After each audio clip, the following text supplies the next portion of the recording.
ഇതാണ് അല്ലേ ശബരിമല അയ്യപ്പന്റെ വാള് അല്ലേ? വാളും അരക്കച്ചയും. അപ്പൊ വാളും അരക്കച്ചയും എടുക്കാൻ വേണ്ടി പോണ കേട്ടോ. നമുക്ക് അതിനുള്ളിൽ കയറാൻ പാടില്ല, അതുകൊണ്ട് ഇവിടെ മുട്ടിയും കുറച്ച് കാര്യങ്ങളൊക്കെ ഉണ്ട്. ഇങ്ങനെ തട്ടിയും മുട്ടിയിട്ടൊക്കെ വേണം കയറാൻ കേട്ടാ. സ്വാമി കയറുമ്പോൾ ഇങ്ങനെ മുട്ടണം, ഒരാൾ വരുന്നുണ്ട് എന്നുള്ള സംഭവങ്ങളൊക്കെ കാണിച്ചിട്ട് വേണം അതിൻ്റെ ഉള്ളിൽ കയറാൻ. വേറെ പുറത്തുള്ള ആൾക്കാർക്ക് ആർക്കും ഇതിനുള്ളിൽ കയറാൻ പറ്റില്ല. നമുക്കിവിടെ വന്ന് നിൽക്കാൻ തന്നെ പറ്റിയതിൽ വളരെയധികം സന്തോഷവും ഒരു ഭാഗ്യവും ഉണ്ടെന്നാണ് ഞാൻ കരുതുന്നത്. അപ്പം എന്തായാലും ശബരിമല ശാസ്താവിൻ്റെ ആ പൊന്നുവാള്, അയ്യപ്പൻ കളരി പഠിച്ചുകൊണ്ടിരുന്നപ്പോഴുള്ള വാളാണ് പ്രേക്ഷകരെ നിങ്ങൾ കാണുന്നത്. എല്ലാവരും ഷെയർ ചെയ്യണം. അയ്യപ്പൻ അനുഗ്രഹം എല്ലാവർക്കും ഉണ്ടാകട്ടെ. ഇതുണ്ടോ, ഇതാണ് ആ വാള്. നൂറ്റാണ്ടുകൾക്ക് വർഷം പഴക്കമുള്ള അല്ലേ വാളാണ് നിങ്ങൾ കണ്ടുകൊണ്ടിരിക്കുന്നത്. കണ്ടോ, എല്ലാവരും കണ്ടോളൂ. ഈ ലോകം മൊത്തം അല്ലേ നമ്മുടെ അയ്യപ്പന്റെ വാള്.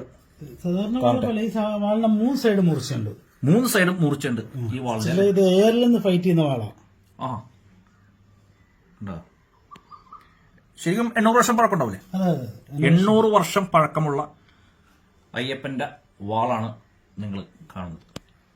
തീർച്ചയായിട്ടും നമ്മുടെ പരിപാടി എല്ലാവരും ഷെയർ ചെയ്യണം. എല്ലാവരും അയ്യപ്പൻ അനുഗ്രഹിക്കട്ടെ. ഇത് അയ്യപ്പൻ ഉപയോഗിച്ചിരുന്ന അരക്കച്ചയാണ്.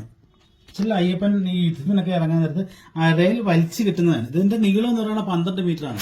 12 മീറ്റർ അല്ലേ? 12 മീറ്റർ. ഇതിന്റെ പ്രത്യേകത എന്ന് വെച്ചാൽ 108 കൂട്ടം പച്ചമരുന്നിന്റെ ചാറിനകത്തിട്ട് ചെയ്യുന്നതാ. 108 കൂട്ടം പച്ചമരുന്ന് ചാറില് ഇട്ട് ചെയ്യുന്ന സംഭവം. ഇത് വലിച്ച് അരയെ കെട്ടിക്കഴിഞ്ഞാൽ നമ്മുടെ വയറാണ് ഏറ്റവും സോഫ്റ്റ് ആയിട്ടുള്ള ഭാഗങ്ങൾ.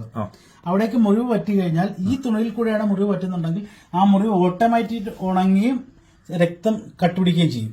പഴയ ആ ശാസ്ത്രം പോലത്തെ സംഭവം. അതെ. എന്തായാലും ഇതെല്ലാം കാണാൻ പറ്റിയത് വളരെയധികം സന്തോഷമുണ്ട്. തീർച്ചയായിട്ടും നമ്മുടെ പ്രേക്ഷകർക്കും സന്തോഷമായെന്നാണ് എന്റെ മനസ്സ് പറയുന്നത്. എല്ലാവരും പ്രാർത്ഥിച്ചോ. അത് കെടാവിളക്കാണ് ഇരിക്കുന്നത്. ഇത് മകരവിളക്ക് സമയത്ത് മാത്രമേ അല്ലെ ഇത് കിടത്തുള്ളൂ എന്നാണ് സ്വാമി പറയണത്.